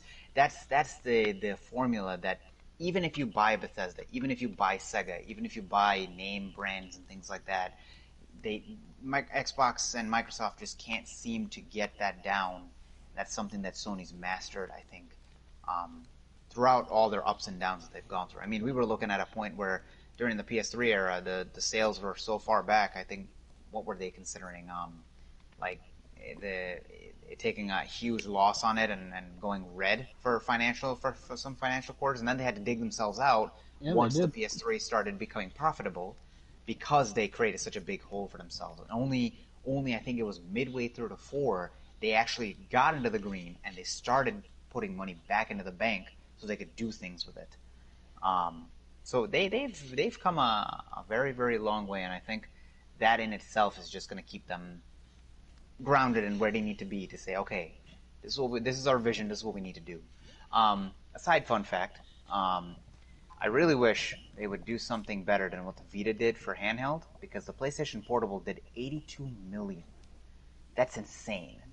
Comparatively, the DS family did 154 million, and then the Game Boy Advance family did 81 million. So yeah, there's a market for handheld. I mean, look at all the money that's made off of app games for cell phones. I mean, it doesn't matter what your physical platform is. There is a market for handheld gaming.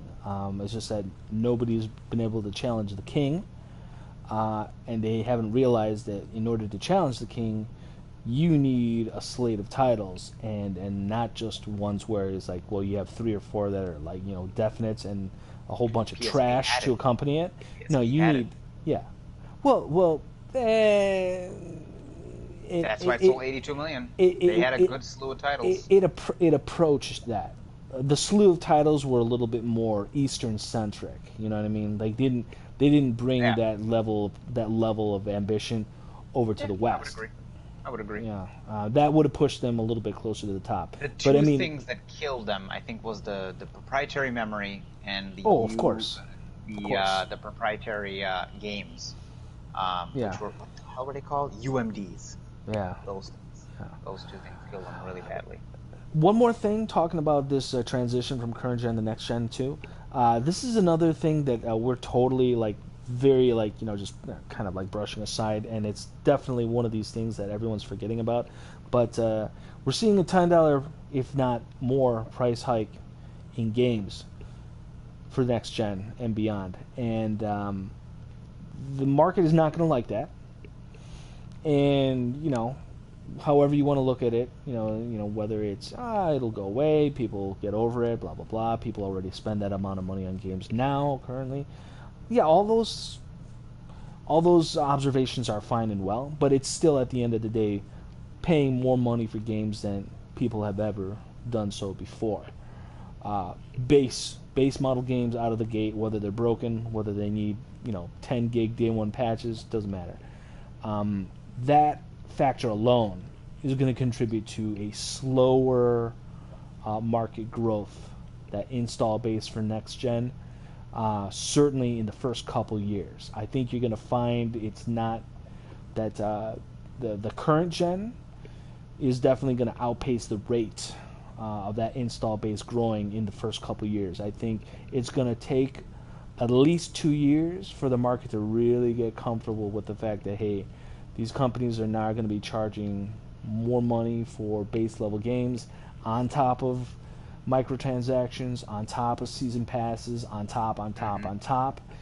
And that in and of itself is going to be a big reason for casuals and people that are gifting next-gen consoles to whomever to pump the brakes a little bit and then definitely give it a little bit of a pause consideration-wise. Again, I still think next-gen consoles are going to sell exceptionally well eventually, but I don't think they're going to be like charging out of the gate with like record-setting numbers. Maybe for the first couple weeks, but it's going to tail off real quick when people realize, wow, I spent like $200. I only got 2 games, and oh my gosh, I can only really install one of them, and then I have to delete X amount of games before I can install the next one. I mean, there's so many things that are kind of like as bright and shiny and hopeful as these next gen consoles are.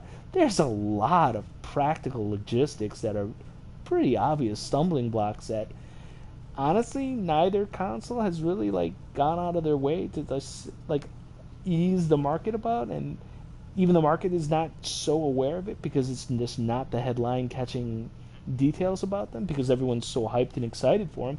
And I don't want to take that away from anyone, but that's also reality too. So, you know, until those solutions are, you know, kind of like, you know, massaged away, you know, that's very real practicality that, you know, is going to give people pause. So that's something else. Yeah. So you said you think it's going to tail off. When do you think it will tail off? The next gen console sales? Yes. You said it's going to sell well at first, but then just tail off because the market's going to realize. When's the? Give me. I don't know. Maybe I think it'll sell really well in like the first month, 2 months, and then it'll start tailing off after the first couple months. Like January? Sure. Yeah, January, February. Yeah, we'll call it out in that range. I just again, it's just a couple of factors. You know, the higher price point of games, the availability of games, the variety of games. Points. Definitely valid points. I think those particular things, and correct me if I'm wrong, have they been the only ones to confirm the price hike? Of 70? No. EA did as well, right? Has Microsoft Activision? They don't have any exclusive games coming out right now, right? Activision. Yeah, Microsoft hasn't done anything, and I don't know about Ubisoft. I don't think they have, though. They haven't either. So, as far as the price hike goes, I mean, the thing is that people, like Demon Souls is price hike. What do you call it? The Miles Morales Ultimate Edition, the one that includes both Spider-Man and Miles Morales, is also price hiked. People are still buying. Right, that things. That has multiple things. The only real one I can maybe see it's normally 50 though, and not like if it's just Miles, it's 50, but then if it's on PS4, it's 40. Yeah. The only one I can really speak to is Demon Souls, because that's the only full-fledged exclusive title right now that's a single game that's $70. And people are still... Godfall? Is that 70? Yes. 70? Okay. That's trash. I totally forgot about that. Destruction All-Stars was 70. But that's going to become free anyway in February when it releases. Well, yeah, now it is, because that wasn't sold. The only thing that's going to mitigate that is, again, kind of like blending into what I said previously regarding the first permanent price cut for next-gen consoles, is going to be the higher frequency of price reduction of games after they're released. I think you're going to see price cuts and sales on games at a much higher rate and coming much sooner after launch than ever before with this next gen, because I see a lot of companies sitting on inventory as a result of the price hike. That everyone's going to jump in to some degree, because you know if enough of the big boys are doing it, then everybody has to do it just to keep pace. So that would be a way to mitigate it. and I believe that's going to happen regardless, whether or not this next gen was going to have a price hike for base level games or not. I still think this next gen coming up was going to see a higher rate uptick in the price reduction after launch for games. But that's also going to, I believe, it's going to feed into the slower install base for everything, you know. And again, people are buying those games also, those at the price hike, because that's what's available now. You know what I mean? Like that's what's available. They don't really have a lot of choice in the matter. I mean, they want to make their shiny new box go, so the options are limited at launch. So of course we're going to buy those. I'm going to give an opposite statement here. I think instead of tapering off, I really think these next gen consoles are going to take off even faster than before. The only reason why I think that is the situation that everybody's in right now, with the way that the world is going, and I understand money plays a part in that. I get that.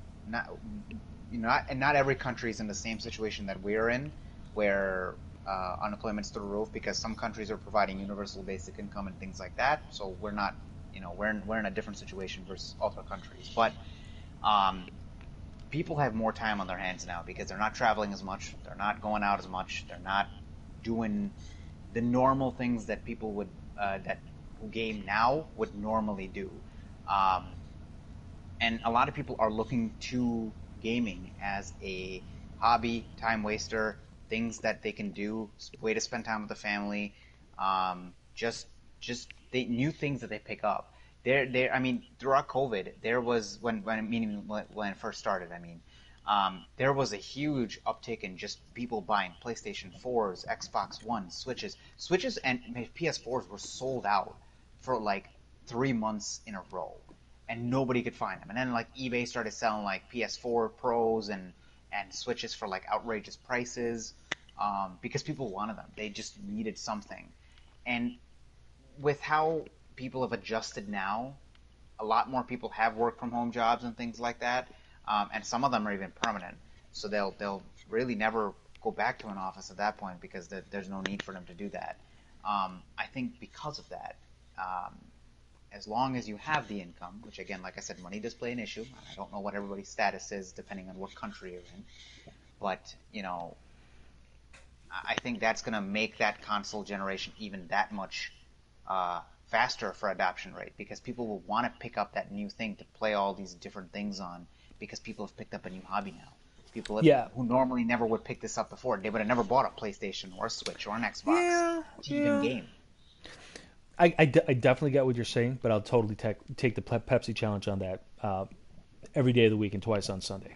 I'm sorry, there's just far too many practical concerns about next gen, and not just about price, but also about value, because games have never been released and put out into the marketplace as broken and in as desperate need of patching after the fact as they've ever had before. So getting back to that quote by Miyamoto that I dropped last week, that Adam said at some point he was going to revisit that and try to, kind of make a little segment about it. That was 2 weeks ago. Was it 2 weeks ago? Oh, 2 weeks ago. Yeah, 2 or 3 weeks actually. No, it's 2 weeks. No, it wasn't 3 weeks ago. It was 2 weeks ago. 2 weeks ago. Games are not. They're getting more expensive. They're getting more expensive to make, which is ridiculous. They don't have to be, but companies choose to because of mismanagement, poor allocation of resources, and a whole bunch of odd choices. But that's another topic for another day. But games are more expensive to make. Games are more expensive to buy, but the value of those games is going down. The fun factor is going down. The accessibility may be expanding, because there is this overall move for games that are not like exclusive PlayStation titles or ones that have very specific ambitions by certain developers. There is this move to the making all games this generic kind of experience. You know what I mean? Just it's it's Fortnite, but with this. Die Hard on a train, Die Hard on a plane, so on and so forth. But the video game equivalent to that.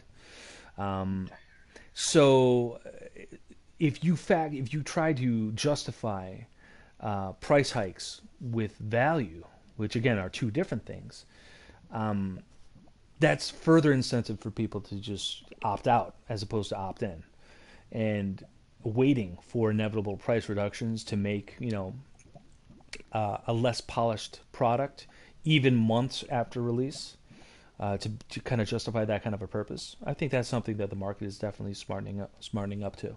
I don't think there are a lot of dumb consumers out there, and certainly that doesn't apply to any of our listeners or certainly any of our any present company at all.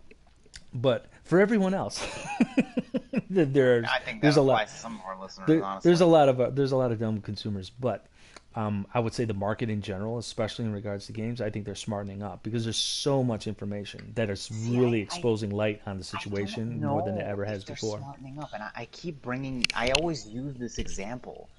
It's like I'm just looking up the sales numbers of Pokemon Sword and Shield. That game was a broken, empty game, and it still sold 18 million copies.